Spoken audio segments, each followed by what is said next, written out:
Morning! Welcome back to English Like Locals, the show where you learn the English that British people actually speak. I'm Jess. And I'm Marcus, and today we are going somewhere dangerous, somewhere political, somewhere people have genuinely cried. We're going into the office kitchen, The office kitchen, where friendships go to die.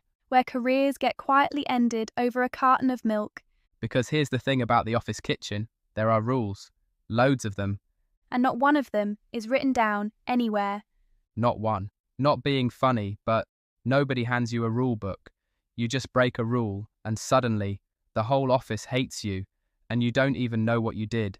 So today, we teach you the rules, and the slang, and the very British art of being absolutely furious with someone and never, ever telling them to their face. And here's why this matters for you if you're learning English. In the office kitchen, nobody says what they mean. They say the opposite with a smile. So if you only understand the words, you'll miss the whole conversation. You'll think everyone's being lovely, and they are absolutely not being lovely. They are at war, mate. A quiet, laminated war. Right, Marcus, rule number 1, the big one. Milk. Milk. You bring in your own milk, yeah? You write your name on it. You put it in the fridge. You flick the kettle on. You go to make a brew 2 hours later. A brew, a cup of tea. Everyone says it, north and south. You go to make your brew and the milk is gone. Empty carton. Someone's had the lot. And here is the question. The question every British office asks 100 times a day. Whose is this? Whose is this? It sounds like a simple question. It is not a simple question. Whose is this actually means somebody in this room is a milk criminal and I would like them to feel it. And nobody answers. Ever, you could stand there holding an empty milk bottle, holding it up like evidence in a courtroom, and the whole room just goes silent. Dead silent. Everyone is suddenly very, very interested in their computer screen. And listen, you might think, okay, I'll just buy some more milk, replace it, sorted. No, it's not about the milk. It is never about the milk. It's about the principle. Someone crossed a line. Someone took a thing with a name on it, and that person must be found, but never actually confronted. So instead of asking, we investigate. Quietly. We narrow down the suspects over weeks, like a detective show, but nobody ever gets arrested. But milk is nothing. Milk is a parking ticket. You want a real crime? Fish. Oh no, not the fish. Somewhere in your office, someone is going to put fish in the microwave, and that person is a monster. Tell them the Kevin story. Do Kevin. Right, so there's this fella Kevin at my mate's work. Every Tuesday, salmon in the microwave, 2 whole minutes, and the whole office has to evacuate. Windows open, people eating their lunch in the car park in the rain. And did anybody actually say anything to Kevin? Course not, this is Britain. Nobody said a single word to his face. Instead, someone put up a sign.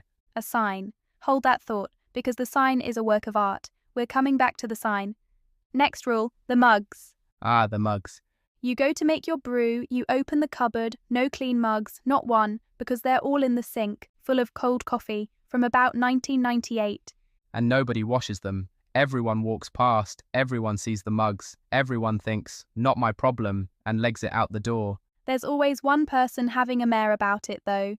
Having a mare, having a really stressful, disastrous time of it. Yeah, Sharon in accounts is having a mare over the mugs every single morning. And there's always someone who will not wash a mug on principle, just skives it. Skive, to dodge work, to avoid doing the thing you're supposed to do. The washing up is the single most skived job in Britain, world champion, gold medal skiving. And then, you get the office job's worth. Oh, the job's worth. I love a job's worth. A job's worth. Someone who follows every tiny little rule and loves enforcing it on you like it's the actual law. More than my job's worth to let you leave that mug there, mate. And notice, the job's worth never washes the mugs either. The job's worth just tells you to wash the mugs, then puts up a rota that nobody follows. And there's one more mug rule you have to know, the personal mug. If a mug has someone's name on it, or a photo of their dog, or world's best dad, you do not touch it. Ever. That's their mug. That mug is sacred. You drink out of another man's world's best dad mug. That's worse than the milk. That's a hostage situation. So you're left drinking your brew out of a random promotional mug from a pharmaceutical company that closed down in 2011. Every office has that mug, chipped, slightly brown inside. Nobody owns it. Everybody uses it. Which brings us to the note. The note. because a British person will never, never confront you face to face. But the note on the fridge? The note is devastating. Read it, Jess. Read the note. Do the voice. Right, picture it. I4 paper, laminated. Laminated, so you know it's serious. Stuck to the fridge with a little magnet shaped like a cat. And it says, "Hi all, just a little note. Someone, no names, keeps helping themselves to the milk that is very clearly labelled. We're all grown-ups here, aren't we? I'm sure it was an honest mistake, but if it happens again, I'll be forced to have a conversation with facilities. Thanks so much. Kind regards, the kitchen committee." Chills every time. Now let's translate that, because for a learner this is the most important English you will ever hear. Hi all, smiley face, means I am absolutely fuming. No names means I know exactly who you are. We're all grown-ups here means you are behaving like a child. I'm sure it was an honest mistake means I know for a fact it was on purpose. And I'll be forced to have a conversation with facilities. Capital C on conversation. Means I will end you, quietly, through the proper channels. Not being funny, but that little note has more anger in it than an actual shouting match. Way more. And that right there is the British genius, all that rage, and not one rude word anywhere in it. Right, before the big cultural bit, let's do a quick recap of today's slang.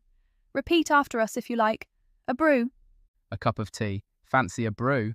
Whose is this? Not a real question. It means someone here is guilty. To skive. To dodge a job, usually the washing up. A job's worth. The person who loves a rule a bit too much. Having a mare. Having a stressful, disastrous time. Sharon's having a mare. And not being funny, but The warning light. When a Brit says, not being funny but, they are about to say something that is either a complaint or a bit rude.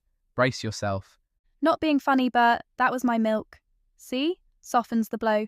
So here's the cultural wrap-up bit, the cultural moment. Why? Why the note? Why not just say it? Because saying it out loud to someone's face, that's a scene, that's confrontation. And to a British person, confrontation is more embarrassing than actually losing the milk. That's it. That's the whole thing. We would genuinely rather lose the milk. We'd rather laminate a passive-aggressive little poem and stick it on a fridge than say, "Mate, that was my milk," out loud. The note lets everyone stay polite on the surface. Nobody has to have the actual argument. You get all the anger out, but nobody breaks the peace. A handshake with a knife behind its back. Beautiful. So, if you ever move to a British office and you find a note on the fridge, read it very, very carefully, because the more polite it sounds, the more furious they actually are. That's the rule. Politeness goes up, temperature goes up. and that's you, reading English like a local. The full worksheet for this episode, every phrase, every bit of slang, and that note translated line by line is at englishlikeLocals.co.uk. Wash your mugs, everyone. And label your milk. See you next time.